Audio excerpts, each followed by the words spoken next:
Hey everybody, I'm Mike Krupa and I am on a mission to teach Illinois employers just like you how to better manage your health insurance plans. And over the last few weeks, we have been doing a deep dive into the Blue Insight Monthly Financial Report, which is a report that's available to all Blue Cross Blue Shield of Illinois clients as long as they have at least 50 employees enrolled on your health plan. Today we're going to do a little bit of deeper dive into pharmacy and show you some of the things that you should be looking out for within your health plan. So this is the key indicators summary of the Blue Insight report, and I've zoomed in a little bit here so hopefully you can see a little bit better. But there's a handful of things that I'll look at. I mean, I will look at all of this information, but there's always a couple of things that stick out and I look for first. The first one is this paid PMPM and what the change is year over year. In this case, it's a 31.1% change year over year on the prescription costs per member per month. That's a big increase year over year. That tells me we might have a pharmacy problem. And so it requires a little bit more digging. Some of the next things I'll look for here. I always want to see what the generic dispensing rate is. You can see right now for the month of July, this employer was almost 90%. I think when I started my career, generic dispensing rates were in the high 70s, low 80s. Now they're in the high 80s, low 90s. This is important because in general, generic drugs cost less than brand name drugs. If you have a number that is 85% or lower, I'd start to think about what types of opportunities might be out there to try to shift people from brand back to generic. Up next, I'm going to start thinking about some specialty and then we'll dig into it a little bit deeper.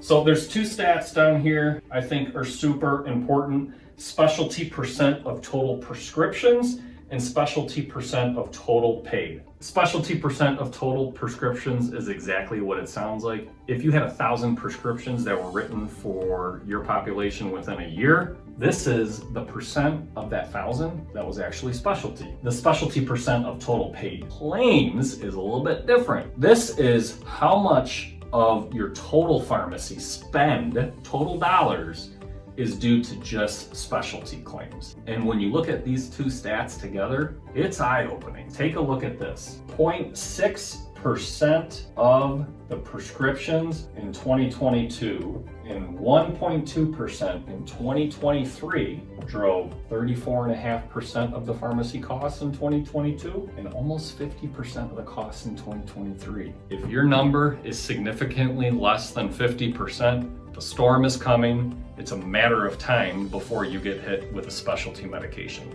So I'm looking for things like that. And here at 50% of the cost, that tells me there's some significant specialty spend. There might be some opportunities. So the next page we're going to talk about is the specialty prescription drugs. And I'm going to dig into that right now. So here is the specialty drug analysis page within the Blue Insight report.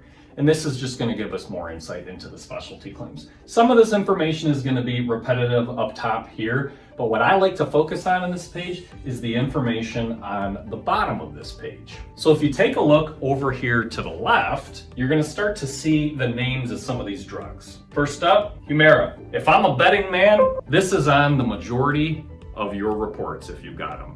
Humira is the biggest blockbuster drug in the history of the United States. And what's interesting about Humira is this year, there were some significantly lower alternatives that were available. But you gotta be with the right partners in order to access those alternatives.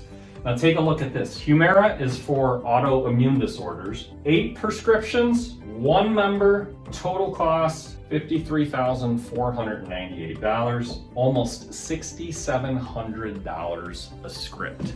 Insane, and not even the highest cost medication that I've ever seen. This is actually on the lower end of some of the specialty medications.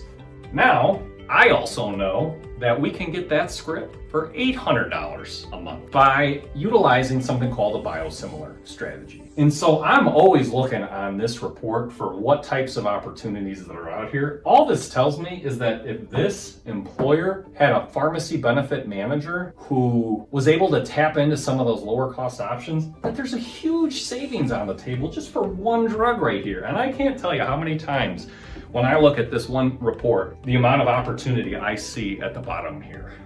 Now, you may not have any specialty medications, but again, like I said, if you haven't yet, the storm is coming. They will eventually pop onto your plan.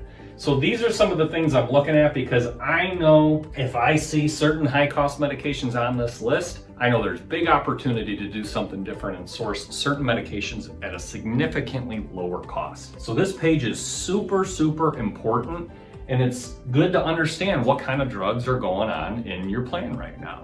So hopefully you enjoyed today's episode. That concludes the series of reviewing the Blue Insight monthly financial report, but I'll offer this. If you have any other questions on any of the information that's in a report like this, don't hesitate to reach out to me directly. I'm happy to talk to you separately about it. Thanks for joining today. Thanks for joining the series if you stuck around the whole time. Have a great day.